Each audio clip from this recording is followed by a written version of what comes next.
حضرت سیدنا صدیق اکبر رضی اللہ تعالیٰ عنہ نے ایک دن ایک چڑیا کو دیکھا کہ وہ درخت پر بیٹھی ہوئی تھی، تو آپ نے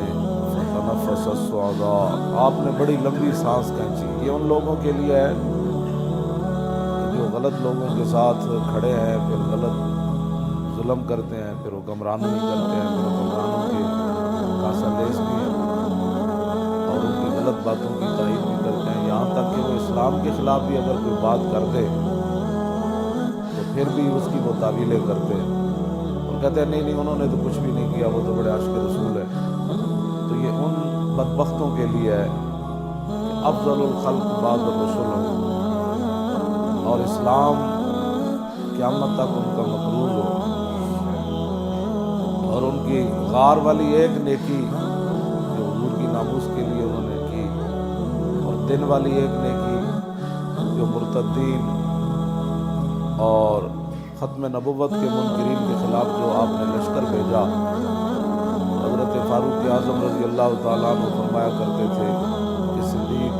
دن والی نیکی دے دے، رات والی نیکی دے دے تو عمر کی ساری نیکیاں لے لے۔ اور جن کے بارے میں نبی علیہ الصلوۃ والسلام نے فرمایا کہ اللہ رب العالمین عرش پر ناپسند کرتا ہے کہ زمین کے اندر صدیق سے کوئی غلطی ہو جائے۔ اور صحابہ اکرام فرماتے ہیں کہ جیسے نبی علیہ الصلوۃ والسلام جب ظاہری دنیا سے تشریف لے گئے نا، اس وقت مدینہ پاک میں جو بحران مچا، جب سیدنا صدیق اکبر دنیا سے تشریف لے گئے مدینہ منورہ میں اسی طرح کا بحران مچا۔ اور عبداللہ بن مسعود فرماتے ہیں کہ اگر نبی علیہ السلام کی ظاہری حیات کے بعد آپ جب دنیا سے تشریف لے گئے، اگر صدیق نہ ہوتے تو ہم میں سے کوئی بھی نہیں بچ سکتا تھا۔ اتنی شان وہ تو نہیں، وہ تو حضرت عمر کی اتنے نیکیاں جتنے ستارے ہیں آسمان کے، تو حضرت عمر کہتے ہیں کہ میں صدیق کی ایک نیکی مجھے مل جائے میں ساری دینے کے لیے تیار ہوں۔ یہ ساری شانوں کے باوجود اور جو آپ نے تنخواہ لی، 2.25 سال 2 مہینے کچھ دن جو آپ نے تنخواہ لی،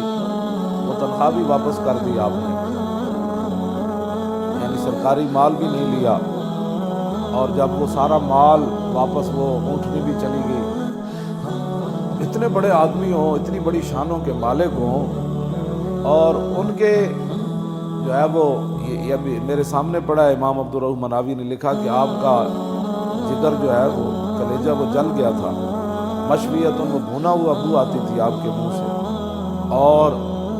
اتنا آپ کو خوف خدا بھی تھا اور حضور کی امت کا بوجھ بھی تھا، اور پھر حضور کی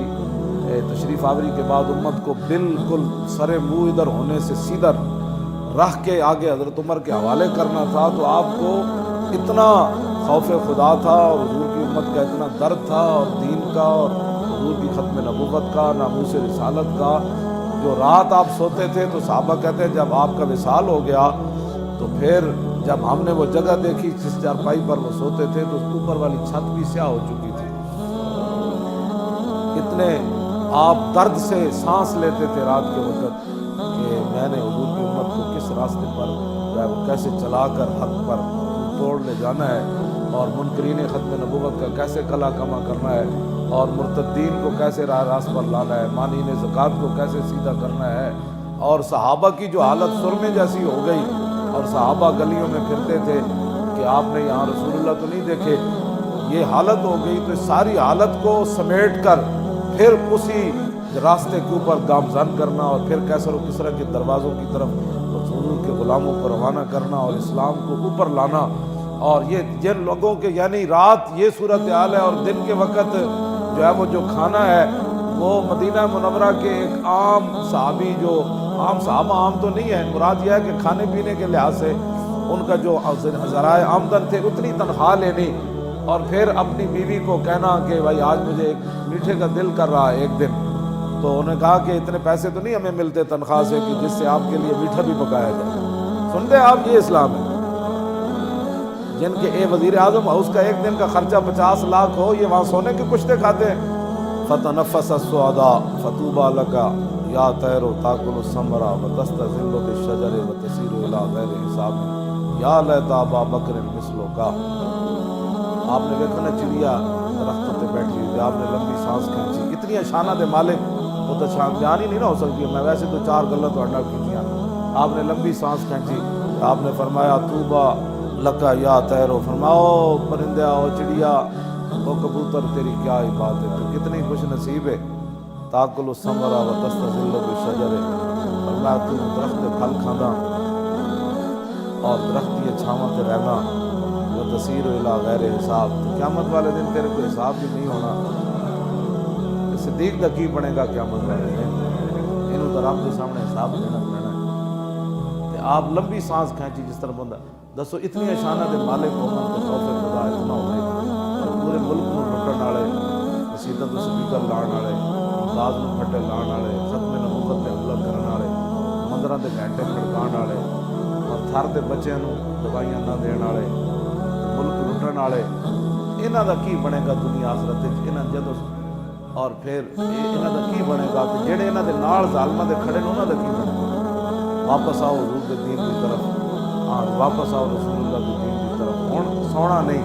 ہن جاگ کے رہنا ہے، نگی چادر تان کے سو گئے، ہن تسی تے نہیں نہ سونا، ہاں نگی چادر تان کے سو گئے، مالک چور پچھان کے سو گئے، لٹن والیاں رج کے لٹیا،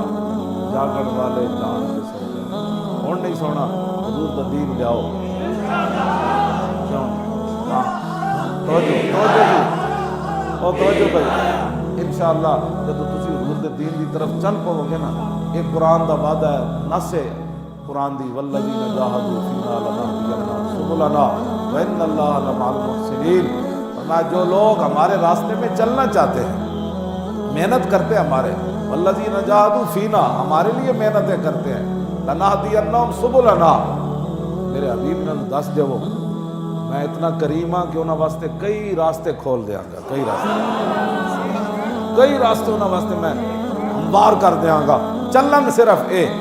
ہاں جاہدو دا مطلب ہے محنت، صرف اے پہلے محنت اے کرن، ستیا ستیا نہیں آندا، ہاں ابراہیم بن ادم ستے ہوئے سن نا اپنے محلے تے انہاں دا دل سی میں ولی بن جاواں تے میں بہت بڑا ولی کامل بن جاواں، سوندے محلے سن، ایک دن اللہ نے فرشتے بھیج دیتے انہاں دے محلوں تے، انہاں جا کے محلوں تے آئیں، انہاں جناب پیر مارے زور زور دے، ابراہیم بن ادم باہر نکلے، انہاں کہا کون ہوئے؟ انہاں کہا جناب اٹھ گم ہو گئے تو اٹھ تلاش پہ کرنے، انہاں کہا اٹھ بھی کدی محلہ تے چڑھے، انہاں کہا جناب جو اٹھ محلہ تے نہیں چڑھ سکتے تو محلہ ستیا رب بھی نہیں لبدا، پھر آپ گئے، پھر بعد نکلے، کیوں جی؟ پھر ایک دن اللہ پھر ایک دن پتہ ہے کی ہویا، آپ نے جانتا کوئی نہیں سی نا، آپ گزرے جاندے سن تے ایک بندے نے انہوں چنگا کٹیا، اوہ کہنے لگے اور مار، اس سار نے بڑی نافرمانی کی، فقیر بن گیا سن، تو بعد کسی نے دسیا جنہوں تو کٹ رہے سی ہے جو کون ہے، کہنے لگا یہی تے ابراہیم بن ادم سی، آپ فقیر ہو گئے نا تو باغ دے قریب تو گزرے تھے، اتھے انگور لگے ہوئے سن، آپ اندر گئے اس باغ والے کو فرمایا یار انگور دے دے، انہوں نے کہا پیسے دے، پیسے دے نہیں ہے، میں جی پرانی جتیاں پائیاں لے لے، انہوں نے کہا جتیاں نہ بھی کدی انگور لبا، نکلے تو جب باہر نکلے تو اس نے کسی نے دسیا وہ ابراہیم بن ادم ہے، وہ پھر نسیا پیچھو انگور دا ٹوکرا لے کے حضور قبول کرو، فرمایا کیویں؟ انہوں نے کہا میں نے فلانے بندے دسیا ابراہیم بن ادم، فرمایا جلیا ان انگوراں دی قیمت تو ٹوٹیاں جتیاں ہی سن، فقیری دے بدلے اسی انگور نہیں کھانا، فقیریاں بیچ کے انگور نہیں کھانا، ہاں وہ نہ جتیاں دی قیمت سی وہ تو دیتا نہیں ہے، لے جا اپنا ٹوکرا واپس، تے گل یہ بھائی گھر ستیا ستیا دین تخت تے نہیں آندا، گھر ستیا ستیا ٹرمپ نہیں ڈاندا، ہاں گھر ستیا ستیا بدر فتح نہیں ہوندا، ہاں صحابہ مدینہ منورہ ہی اتنے بیٹھے رہندے تسمیاں پکڑ کے نا، تو پھر کیسر و کسرا دے دروازے کنے کھڑکانے سن، تسی اپنے گھراں تو نکلو باہر، دین واسطے کرو محنت، ہاں ستیا ستیا دین مصطفیٰ تختوں تے نہیں آنا، ہر بندہ کہے میں لے آنا ہے، میں اپنی زندگی بدلنی، تو جدو تسی ارادہ کرو گے نا بدلنی، تو اے نہیں کہ اللہ اسلام تو انہوں مطلب خراب کر دے گا، جدو حضور ایک دن عثمان ابن ابی طلحہ کو چابی منگی نا کعبے دی، فتح مکہ تو پہلے اجے مسلمان نہیں ہوئے، انہیں چابی نہ دیتی، تو حضور نے فرمایا عثمان یہ چابی ایک دن میرے ہاتھ سے ہونی. انہیں کیا اس دن قریش ذلیل ہو جان گے؟ حضور نے فرمایا نہیں، اس دن قریشیاں نو اور عزت لب جائے گی. ہاں ذلیل اسلام نہیں کرتا. چابی لے کے تے حضور نے چابی پھر دے دیتی. ہاں عثمان ابن ابی طلحہ نے چابی حضور نے نہیں سی دیتی، لیکن حضور نے فرمایا چابی ساڑھے ہاتھ سے چونی. جب فتح مکہ ہویا نا تو حضور نے فرمایا لیا چابی. انہیں کہا جو تے ماں کولے، فرمایا لیا ماں کول چابی. جب ماں کول گئے تے ماں بڑی اچھلی، انہیں کہا نہیں دینی. انہیں کہا ماں باہر ویکھتے صحیح حضور آ گئے.